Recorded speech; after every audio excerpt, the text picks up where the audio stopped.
Hello everyone, welcome to commerce guide. ఈ వీడియోలో tax reduction at source TDS గురించి discuss చేద్దాం. Basically TDS is a part of income tax. ఇది TDS అనేది income ట్యాక్స్లో ఒక part అనమాట. It has to be deducted by the person for certain payments made by them. ఎవరైతే payment చేస్తారో వాళ్ళు దీన్ని డిడక్ట్ చేస్తారనమాట రిసిపెంట్ దగ్గర నుంచి. సపోజ్ ఒక ట్రాన్సాక్షన్ జరిగినప్పుడు పేయర్ ఎవరైతే ఉన్నారో, అమౌంట్ ఎవరైతే పే చేస్తారో వాళ్ళు పేర్ అంటారు. రిసిపెంట్ అమౌంట్ ఎవరైతే రిసీవ్ చేసుకుంటారో వాళ్ళు రిసిపెంట్కి ఇది ఇన్కమ్, ఈ ఇన్కమ్ నుంచి కొద్దిగా అమౌంట్ డిడక్ట్ చేస్తారనమాట. దాన్ని టీడీఎస్ అంటారు. సర్టెన్ రేట్ ప్రకారం.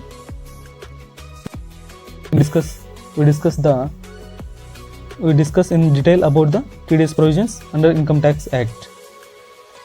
ఈ ఇన్కమ్ ట్యాక్స్ ప్రకారం ఏవైతే ప్రొవిజన్స్ ఉన్నాయో ఈ వీడియోలో నేను డిస్కస్ చేస్తాను. ఫస్ట్ టాపిక్ వచ్చి వాట్ ఈజ్ టీడీఎస్ అంటే ఏంటి, అండ్ సెకండ్ టాపిక్ వచ్చి when should TDS be deducted and by whom. And ఈ టీడీఎస్ అనేది ఎవరు డిడక్ట్ చేస్తారు, ఎప్పుడు డిడక్ట్ చేస్తారు. అండ్ థర్డ్ టాపిక్ వచ్చి what is the due date for depositing the TDS to the government. ఈ గవర్నమెంట్కి కట్ చేసిన టీడీఎస్ ఎప్పుడు డిపాజిట్ చేయాలి, హౌ టు డిపాజిట్, అలా కట్ చేసిన డిపాజిట్ని ఎలా డిపాజిట్ చేయాలి, అది ఫోర్త్ టాపిక్. అండ్ ఫిఫ్త్ వచ్చి when to file TDS returns and how. ఈ టీడీఎస్ రిటర్న్స్ అనేది ఎప్పుడు ఫైల్ చేయాలి, ఎలా ఫైల్ చేయాలి. అండ్ సిక్స్త్ టాపిక్ వచ్చి what is TDS certificate. TDS certificate అనేది ఎవరు ఇష్యూ చేస్తారు, ఎవరు తీసుకుంటారు, అసలు టీడీఎస్ సర్టిఫికేట్స్ అంటే ఏంటి. అండ్ సెవెంత్ టాపిక్ వచ్చి TDS credits in form 26AS. ఈ ఫామ్ 26AS అంటే ఏంటి, దాంట్లో ఏం డీటెయిల్స్ ఉంటాయి అనేది సెవెంత్ టాపిక్. అండ్ ఎయిత్ వచ్చి SMS alerts for high transparency. ఈ SMS అలర్ట్స్ అనేది ఏ విధంగా వర్క్ చేస్తాయి, అది ఎవరికి వెళ్తాయి అనేది ఎయిత్ టాపిక్. అండ్ నైన్త్ వచ్చి tax liability in case where TDS is already deducted from income. మన ఫైనల్ ట్యాక్స్ లయబిలిటీని టీడీఎస్ అనేది ఎలా ఎఫెక్ట్ చేస్తుంది, అది ninth topic. And first let's go to first topic. What is TDS? TDS or tax reduction at source is a income tax reduced from money paid at the time of making specified payments such rent, commission, professional fees, salary, interest by the persons making such payments. ఎవరైతే persons making payments చేస్తున్నారో, such payments అంటే ఇవి rent కానీ, commission కానీ, professional fees, salaries, interest ఎవరైతే pay చేస్తున్నారో వాళ్ళు ఈ అమౌంట్ని ఇన్కమ్ ట్యాక్స్ రూపంలో కట్ చేస్తారనమాట. ఎవరి దగ్గర నుంచి, రిసీప్ట్స్ నుంచి. From the money paid source is income tax reduced from the money paid at the time of making specified payments. ఎవరైతే ఈ rents, commission, professional fee, salaries, interest ఈ అమౌంట్ని పే చేస్తున్నప్పుడు రిసిపెంట్కి ఇన్కమ్ ట్యాక్స్ రూపంలో వాళ్ళు కట్ చేస్తారనమాట recipient amount నుంచి. దీన్నే టీడీఎస్ అంటారు.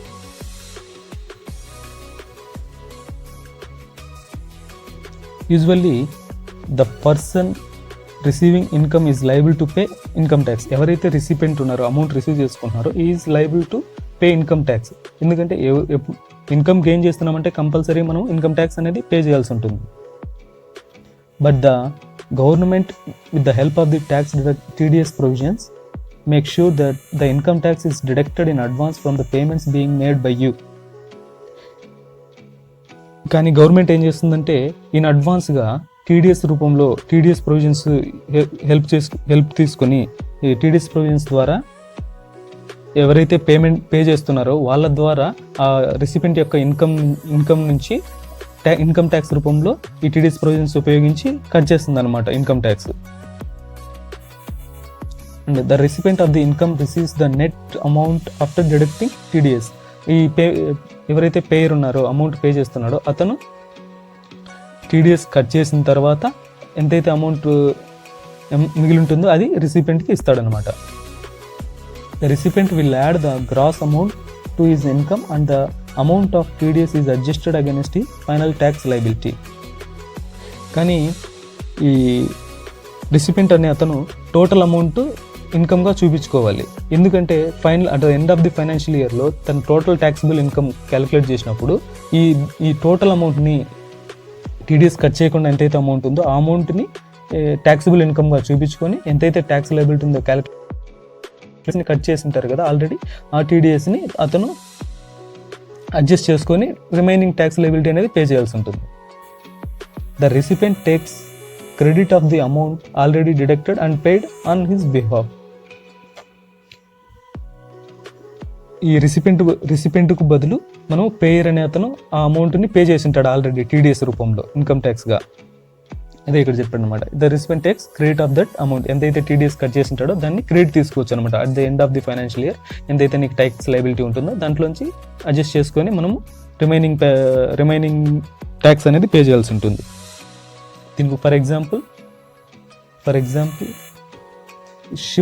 Shine private limited make a payment for the office rent 80,000 per month to the owner of the property. Suppose ఇతను payer Sivan private limited make a payment for the office rent 80,000 అనేది amount per month pay చేయాల్సి ఉంటుంది. ఎవరికి? Owner of the property. ఆ owner అయితే ఎవరు ఉన్నారో అతను ప్రాపర్టీ యొక్క ఓనర్ ఎవరైతే ఉన్నారో అతనికి.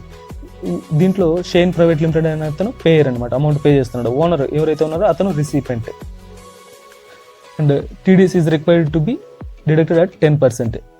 దీని ఒక ఇన్కమ్ ట్యాక్స్లో వీటన్నిటి రేట్స్ అన్నీ ఉంటాయి, టీడీఎస్ రేట్స్. దాని ప్రకారం ఏం చేయాలంటే మనము టీడీఎస్ కట్ చేయాలన్నమాట. పేరు ఎవరైతే ఉన్నారో ఈ టీడీఎస్ రేట్స్ ఎంతైతే ఉన్నాయో ఆ రేట్కి అమౌంట్ అనేది కట్ చేయాల్సి ఉంటుంది. ఆ కట్ చేసిన అమౌంట్ని గవర్నమెంట్కి పే చేయాల్సి ఉంటుంది ఆన్ బిహాఫ్ ఆఫ్ ఓనర్. ఈ ఓనర్కి బదులు అతను పే చేయాల్సి ఉంటుంది. Suppose TDS is that rate of 10%. And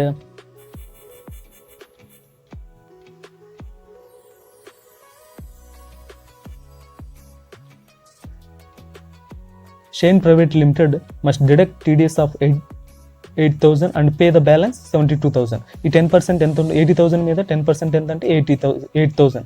ఈ 8,000 డిడక్ట్ చేసిన తర్వాత షేన్ ప్రైవేట్ లిమిటెడ్ అనే అతను పేయర్ 8,000 డిడక్ట్ చేసి రిమైనింగ్ బ్యాలెన్స్ 72,000 ఓనర్కి పే చేస్తాడనమాట. Thus recipient of the income is nothing but owner of the property. ఈ recipient అంటే already owner of the property. In the above case receives the net amount of ₹72,000. అతను ఎంత amount తీసుకుంటాడు? After deducting 80 tax deduction source TDS cut చేసిన తర్వాత ఎంతైతే 8,000 TDS cut చేసిన తర్వాత రిమైనింగ్ బ్యాలెన్స్ ఎంత ఉందో 72,000 అతను రిసీవ్ చేసుకుంటాడు. He will add gross amount 80,000 to his income.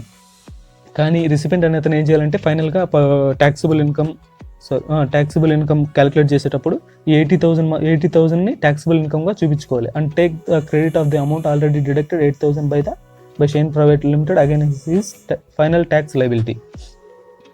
ఈ టోటల్ ట్యాక్సిబుల్ ఇన్కమ్ 80,000 చూపించుకొని దాని మీద ఎంతైతే ట్యాక్స్ లయబిలిటీ ఉంటుందో క్యాలిక్యులేట్ చేసి ఆ ట్యాక్స్ లయబిలిటీని ఈ ఆల్రెడీ మనం పే చేసిన 8,000 already on behalf of owner ఈ షైన్ ప్రైవేట్ లిమిటెడ్ అనే అతను పే చేస్తాడనమాట. 8,000 గవర్నమెంట్కి. ఈ 8,000ని ఓనర్ అనే అతను క్రెడిట్ తీసుకోవచ్చు. అతను final at the end of the financial year tax liability ఎంతైతే ఉందో దాంట్లోంచి ఈ 8,000 అనేది డిడక్ట్ చేసుకోవచ్చు. సపోజ్ మనం ఫర్ ఎగ్జాంపుల్ ఆ ఓనర్ అనే అతనికి ఇంకా ఈ రెంటే కాకుండా డిఫరెంట్ సోర్సెస్ ఉన్నాయి, ఇన్కమ్ సోర్సెస్. వాటన్నిటి దగ్గర నుంచి ఇన్కమ్ వచ్చిన తర్వాత ట్యాక్సిబుల్ ఇన్కమ్ క్యాలిక్యులేట్ చేసిన తర్వాత దాని మీద ట్యాక్స్ లయబిలిటీ 1 lakh ఉందనుకోండి. ట్యాక్స్ లయబిలిటీ ఇంత అతని టోటల్ ట్యాక్సిబుల్ ఇన్కమ్ మీద ఇంత 1 lakh పే చేయాల్సి ఉంటుంది గవర్నమెంట్కి. 1 lakh పే చేయాల్సి ఉంటే ఈ అమౌంట్ నుంచి ఆల్రెడీ అతను ఎంత పే చేస్తున్నాడు? 8,000 అనేది ఆల్రెడీ పే చేస్తున్నాడు. అది ఎవరు పే చేశారంటే షైన్ ప్రైవేట్ లిమిటెడ్. ఈ shine private limited on behalf of owner 8,000 గవర్నమెంట్కి పే చేసి ఉంటాడు ఆల్రెడీ. ఈ 8,000 ఎవరికి క్రెడిట్ వస్తుందంటే ఓనర్కి. ఈ సపోజ్ మనం ఫర్ ఎగ్జాంపుల్ 1 lakh అతని tax liability, total tax liability at the end of the financial year అనుకుంటే ఈ 8,000ని అతను డిడక్ట్ చేసుకునే ఫెసిలిటీ అనేది ఉంటుందన్నమాట ఈ ఓనర్కి. ఈ 8,000 డిడక్ట్ చేసిన తర్వాత 92,000 అతను ఫైనల్గా గవర్నమెంట్కి పే చేయాల్సి ఉంటుంది. ఇది TDS concept. And next, when should TDS be deducted and by whom? TDS అనేది ఎప్పుడు డిడక్ట్ చేయాలి, ఎవరు చేస్తారు? ఆల్రెడీ చెప్పాను. Any person making specified payments mentioned under income tax act are required to deduct TDS at the time of making such specified payment. Any person ఎవరైనా కానీ payment చేసేటప్పుడు అవి ఎలాంటి పేమెంట్స్ అంటే ఇన్కమ్ ట్యాక్స్లో చెప్పిన పేమెంట్స్ ఏవైతే ఉన్నాయో వాటికి పేమెంట్ చేసేటప్పుడు are required to deduct TDS at the time of making such specified payment. ఏవైతే ట్యాక్స్ లైబుల్ పేమెంట్స్ ఉన్నాయో వాటన్నిటిని పే చేసేటప్పుడు, ఆ అమౌంట్ని పే చేసేటప్పుడు TDS అనేది కంపల్సరీగా డిడక్ట్ చేయాలి. ఎవరు? ఆ పేయర్ అనే అతను, ఎవరైతే పే చేస్తున్నారో అతను. But no TDS has to be deducted if the person making the payment is an individual or human HUF, Hindu Undivided Family, whose books are not required to be audited. Suppose any person ఎవరైనా కానీ individual కానీ HUF కానీ pay చేస్తున్నప్పుడు ఆ individual HUF books audited చేయాల్సిన అవసరం లేకపోతే వాళ్ళకి TDS కట్ చేయకూడదు అనమాట. However, in case of rent payments made by the individual or HUF exceeding 50,000 per month are required to be deducted TDS at the rate of 5%, even if the individual HUF are not liable to for tax audit.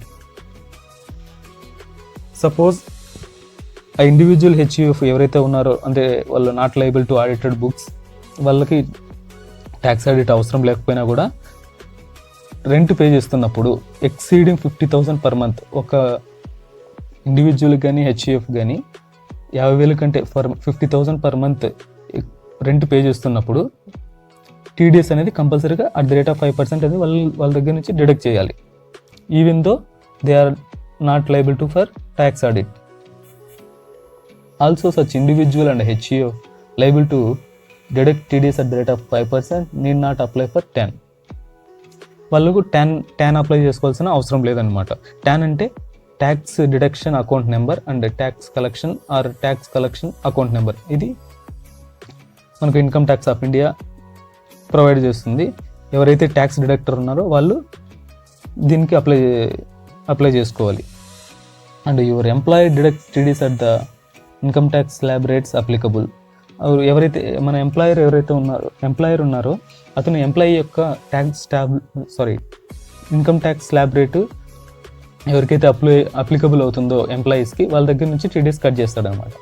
And bank deduct TDS at the rate of 10%. Banks కూడా TDS అనేది cut చేస్తుంది income receive చేసుకుంటే, withdrawal ఎక్కువ చేసుకుంటే bank దగ్గర నుంచి. Or they may deduct 20% if they do not have your PAN information. Suppose ఎవరైతే amount recipient ఉన్నారో వాళ్ళ దగ్గర పాన్ కార్డ్ డీటెయిల్స్ లేకపోతే స్టాండర్డ్ రేట్ ఇన్కమ్ ట్యాక్స్ అనేది ఒక స్టాండర్డ్ రేట్ ద్వారా TDS అనేది కలెక్ట్ చేస్తుంది, అది 20%. ఇది ఫిక్స్డ్ రేట్ అనమాట. ఒకవేళ మీ దగ్గర పాన్ నెంబర్ లేకపోతే, పాన్ కార్డ్ అనేది అవైలబుల్లో లేకపోతే, irrespective of the rate of the original TDS rate. Suppose original 2% ఉండొచ్చు, 5% ఉండొచ్చు, 10% ఉండొచ్చు, ఎంతైనా ఉంది. పాన్ కార్డ్ మాత్రం లేకపోతే రెసిపెంట్ దగ్గర అమౌంట్ రిసీవ్ చేసుకున్నప్పుడు పాన్ కార్డ్ సబ్మిట్ చేయకపోతే 20% అనేది ఫిక్స్డ్ ఛార్జ్ అనమాట. For most payments rate of TDS are set in the income tax act and TDS is deducted by payer based of the specified rates. యాక్చువల్గా ఏం జరుగుతుందంటే income tax act 1961లో మనకు TDS rates అనేది already fix ఉంటాయి. ఆ nature of పేమెంట్ని బట్టి ఈ సర్టెన్ థ్రెషోల్డ్ లిమిట్, ఆ థ్రెషోల్డ్ లిమిట్ క్రాస్ అయిన తర్వాత ఈ certain percentage of TDS is needed to be reduced.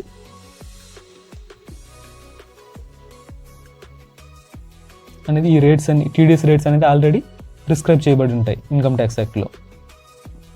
If you submit investment proofs to your employer, your tax liable income is below the taxable limit, you do not have to pay any tax. Suppose మనము employee అనే అతను income tax slab రేట్లోకి రాడు, అప్పుడు ఏం చేయాలంటే ఈ details అని investment proofs అని మనం ఎంప్లాయర్కి సబ్మిట్ చేస్తే అతను మన దగ్గర నుంచి TDS అనేది కట్ చేయడం అనమాట. అలాగే TDS should be deducted on your income, అతను TDS అనేది డిడక్ట్ చేయడు. Similarly you can submit form 15G and form 15H to the bank if your total income is below the taxable limit. so that they do not deduct TDS on your interest income. Suppose tax income tax slab రేట్లకి రావు, లిమిట్స్లోకి రావు. అప్పుడు ఏం చేయాలంటే బ్యాంక్కి form 15G 15H అనేది bank submit చేస్తే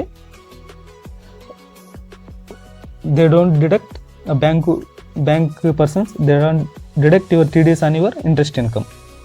And in case have not been able to submit proofs to your employer, or if your employer or bank has already deducted TDS, your total income is below taxable limit, you can file return and claim the refund of this TDS. Suppose ఒకవేళ నీ దగ్గర investment proofs కానీ నువ్వు income tax లిమిట్లోకి రావని proofs నువ్వు submit చేయలేకపోతే బ్యాంకుకి కానీ ఎంప్లాయర్కి కానీ వాళ్ళు TDS అనేది కట్ చేస్తారు. అలా కట్ చేసిన తర్వాత కూడా మనం ఏం చేయాలంటే you can file A return and claim the refund of this TDS. మనం ఇన్కమ్ ట్యాక్స్ రిటర్న్స్ అనేది ఫైల్ చేసుకొని ఈ ఎంతైతే మనకు రిఫండ్ రావాలో, ఎంతైతే TDS కట్ చేస్తున్నారో అవన్నీ రిఫండ్గా పొందవచ్చు అనమాట. The complete list of the specified payments eligible for TDS deduction along with the rate of TDS.